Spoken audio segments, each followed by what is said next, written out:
Good day to everyone. So this time I would like to introduce to you our first module for the oral communication class. I would like to present to you our first module. So in your module, you might be wondering bakit we have two modules. The other one is the hard copy and the other one is in your Google Drive. What is the difference between the two? Yung nasa version ng ating Google Drive, yung nasa inyong Gmail, kompleto lahat ng parts ng module na yon. In our hard copy, itong pinamigay sa inyo, these are just yung pinaiksing version. What is the reason? Because we are lack of materials. Nagkukulang tayo sa materials kaya pareho lang din naman yung laman niya actually. But mas kompleto lang yung sa inyong soft copy. Pero para magkaisa tayo, we are going to use the hard copy. Okay ba? Sige, let's start. In your module, you can see here the introductory message. Pwede ninyong basahin yan dahil para yan sa inyo. What is the reason why we are doing module? Bakit meron tayong module? The second part of your module is the icons and the parts, wherein it is being introduced to you kung ano yung laman ng ating mga module. Yan. So, the parts of our modules. Okay. What I need to know. So, these are the goals of our module. The first one is we are going to explain the function, the nature, and the process of communication. And of course, we are going to identify the nature of communication, determine the elements of communication, explain the process of communication, and discuss the functions of communication. So, yan yung mga tinatawag nating objectives. Now, let us try your knowledge. Let's see kung meron ba kayong prior knowledge about the subject. So, we have here the part what I know. At this point, we are going to measure, we are going to try if you really know something about oral communication. So we have questions 1, 2, 3 hanggang 14. What is your task? Ang task ninyo is sagutan muna natin yan. And after our discussion, let's measure kung pareho ba kayo ng pagkaintindi and the answer. So in short, let's check your answers later. Okay? Now, let us start discussing the nature, the process, and the functions of communication. If we are going to read here in this paragraph, it is asking you, can we imagine the world without communication? Can we imagine living in this world without communicating to your mother, to your father? Hindi kayo nag-uusap or kahit kanino. Ganon. So, according to Weber 2008, that's 70% of our time is spent in communicating. So, in short daw, sa pagising pa lang natin, nagsasalita na tayo. Hindi pagising, I mean, sa buong araw natin nagising tayo, we are actually talking. So that's the gist. This time on this page 12, look at it. Seeing yourself. You are going to make your own assessment. Hindi nyo siya muna ipapas sa akin or sa teacher ninyo, but rather you have to keep it. When you are done assessing yourself, tatawagan kayo ng teacher ninyo at itatanong natin kung ilang percent ba. Example, talking. What do you think is the percentage you spent in talking every day? So it's up to you kung anong average ang ilalagay mo dyan. But again, your answer must be kept. Itago nyo siya because we will be using that in the future. We are going to use that in your portfolio as well as kung kukumustahin kayo ng teacher ninyo. Now, let us move on. So we have another scenario here. You can read that. Our scenario is, basahin natin. There is a student who lives in an apartment near the university where he enrolls. He wants some money for his rental and his monthly allowance. Using his Android phone, he sends a text message to his father asking to him send him money. The father sends money through Palawan Express Padala, along with a text message cautioning his son to be responsible in spending it. In both cases, sending the money and sending messages. The father is responding to the communication initiated by his son. So later on, we will use that situation in our discussion. Now, let us define what is communication. So according to McCormack in 2014, it is a process of sharing and conveying messages or information from one person to another within a cross-channel context, media, and culture. So in short, according to Cornack, when we are going to share and convey our thoughts in our mind to other person using different channel, using different ways. Example, mapatext man yan, mapachat man yan, or mapacall man yan, or even video sharing, that is considered as communication. Another, it can be a face-to-face interaction. Understood? Phone conversation, a group discussion, meeting or interview, letter correspondence, yung sulat-sulat, a class recitation na hindi naman natin nagagawa na ngayon, and many forms of communication. So, these are the three things that you need to remember pag sinabi natin communication. Communication is a process. Communication occurs between two or more people, the speaker and receiver. Another, communication can be expressed through written or spoken words, action, verbal, or both spoken words and non-verbal action at the same time. Let us discuss that one by one later. Okay.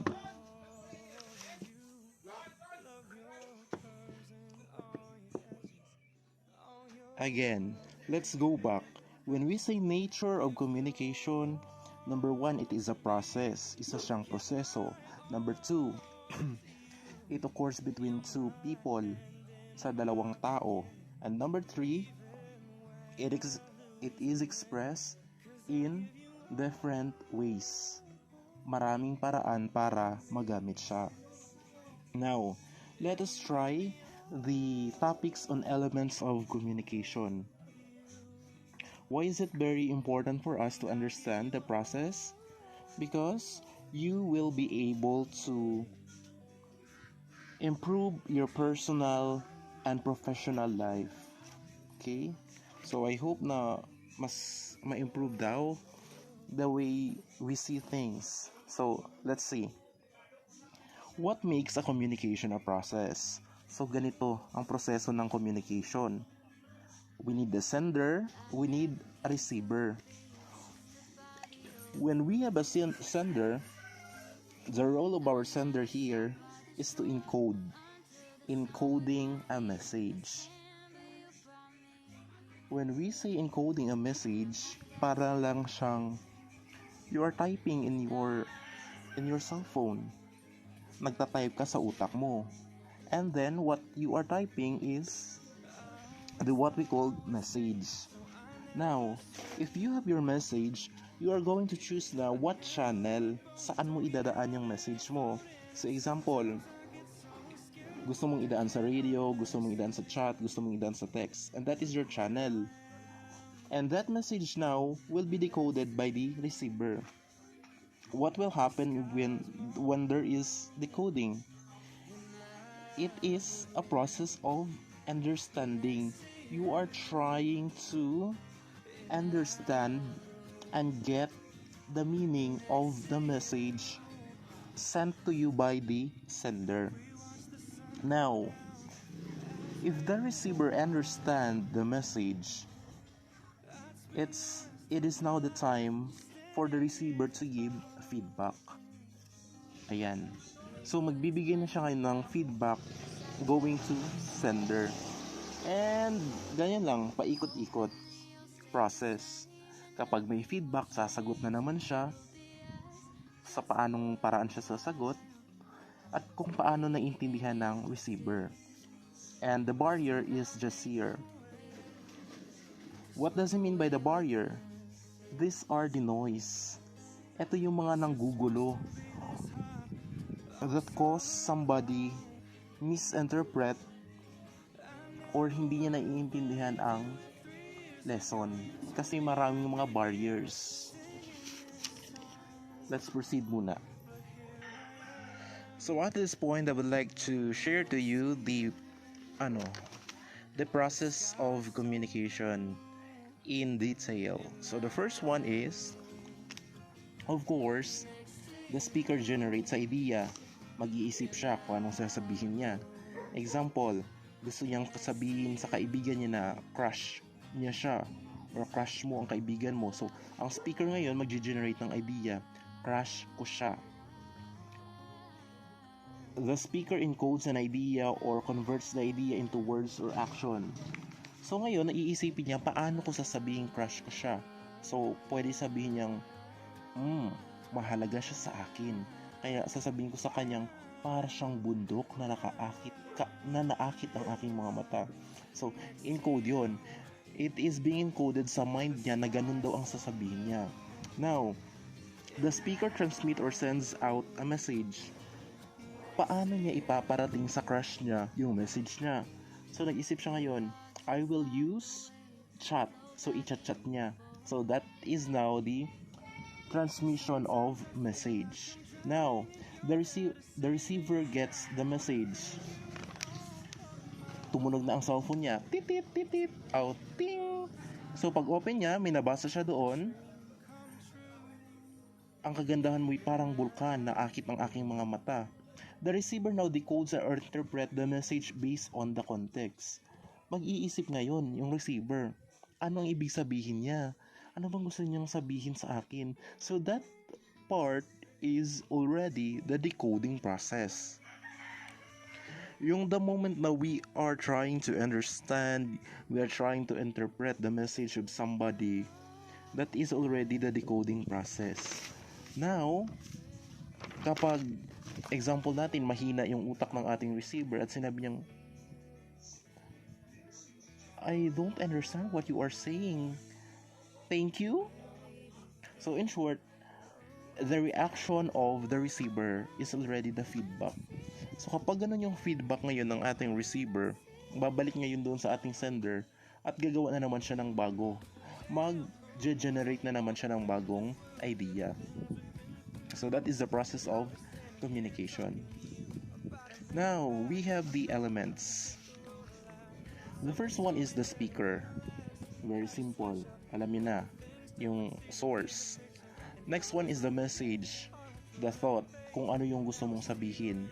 The third one is the encoding, the process of converting message into words, action, and other forms speaker understands. Ito na yung iniisip natin kung paano at ano ang sasabihin natin. That is encoding. Channel, the medium or means. Paano yung message mo maihahatid. It's either personal, non-personal, verbal, non-verbal. Ganon. Decoding, the process of interpreting the encoded message. So, ang tawag natin doon is decoding. You are getting the meaning. Example, meron kang nabasa sa isang chat. Sabi doon, okay. The word okay, paano mo siya inintindi? The moment that you are trying to understand it, that is already decoding. The receiver, yung tatanggap ng message. The feedback is the reaction of the receiver. Context. What is context? The environment where communication takes place. Example, magsabi ka na, the context natin, example, ang context natin is masaya ba or malungkot ba yung environment natin pag sinabi niya yun. Example, magsabi ka, honey, aalis muna ako ng bahay. Mamamasyal muna ako mamamasyal muna ako dun kay nanay. Pag sinagot ng asawa na, Okay, sige, umalis ka kung gusto mo. Ang context doon is nag-aaway sila. Pero pag sinabi niyang prior to that, masaya sila, o sige, punta ka doon. So ang context naman is naiiba. In short, kapag masaya ang environment, nag-iiba yung ating context. Example, magsabi ka ng, happy birthday po. There is something sad na nangyari. Pero pag sinabi mong, happy birthday! Again, happy, mataas. Meaning, the context there is masaya. So it really, the environment affects the message. And the last one is the barrier, the factors that affect the flow of communication. What are these barriers? Example lang dyan yung ingay ng paligid, nag-uusap kayong dalawa tapos may biglang dumaan na malaking sasakyan, naputol ang sigawan ninyo sa kalsada. Another, the mental capacity of your kausap. Example, slow yung kausap mo, sinabi mong, pakikuha ang bag ko na nasa loob ng sasakyan. Yung sasakyan ko is burgundy ang color. Then hindi alam ng kausap mo. That is already a barrier. Yung knowledge niya. Yung hindi niya alam. Another, paano kung bingi yung kausap mo? That is also a barrier. Ano? So, there is no successful communication kapag merong mga barrier. Now let us try to discuss the functions of communication. People do not just communicate because they love to talk. They communicate for several reasons. For successful communication, it is important to have a purpose, to have a clear purpose in mind. So hindi lang pala dapat tayo nagsasalita lang because we just love talking. Pero we have always a reason bakit tayo nakikipag-usap. Katulad ngayon, bakit ba ako nakikipag-usap sa inyo? There are some reason. So basically daw, we have five reasons or functions of communication. The first one is to control or regulation. Nakikipag-usap daw tayo dito. Nakikipag-usap tayo sa ibang tao because we want to control them. Example, si Mayor, nakikipag-usap siya sa atin, bawal lumabas. Pag lumabas kayo, ikukulong kayo. That is control and regulation. You are trying to talk to others kasi gusto mo silang i-control ang behavior nila. Si Duterte, yung mga panakot niya, he is trying to control also the public. The next function of communication is the social interaction. Sa social interaction naman, anong nangyayari dito? We are communicating daw because simply we want to interact with other. Gusto lang natin ng kausap, gusto natin ng kabanding, gusto natin ng kachismisan. That is social interaction. The third function is motivation. We communicate others because we want them to be motivated. Example, meron kang kakilala na malungkot, kaka-break lang nila ng kasintahan niya. So, pupunta ka doon, motivate mo siya na mabuhay pa siya.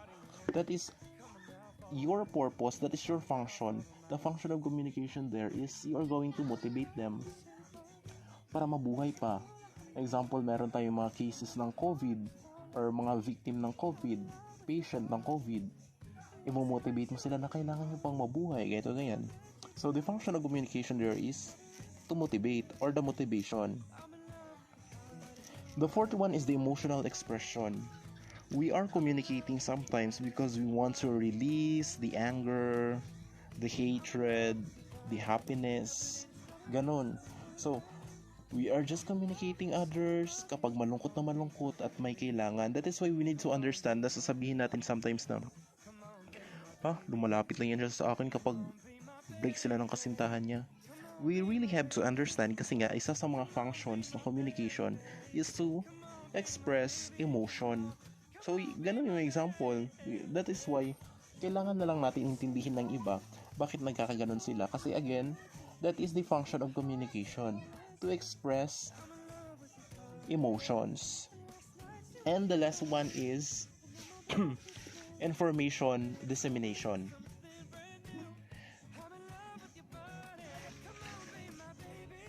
The last function of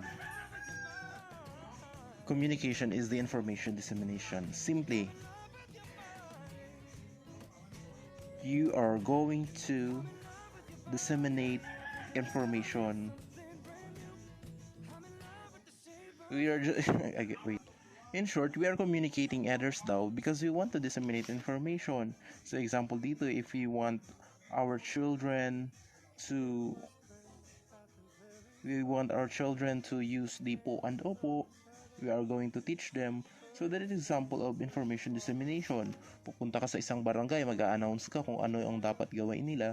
That is example of information dissemination. So, yun yung function dyan. Yun yung purpose. Now, so that ends our topic.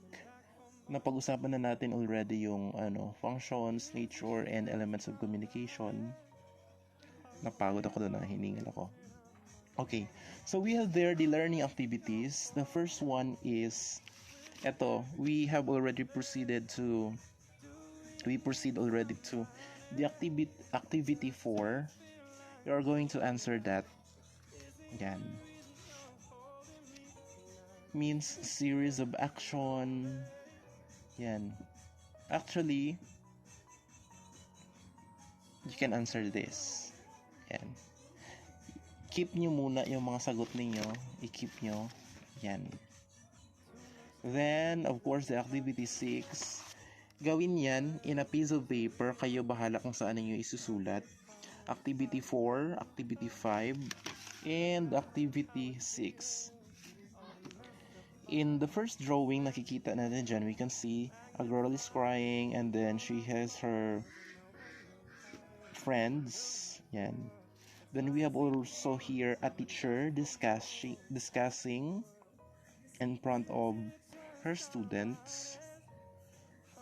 Then we also hear a recitation inside the class. This one naman is a mother, probably. Nagagalit sa kanyang anak. And then we have here a group of students chatting. Yan.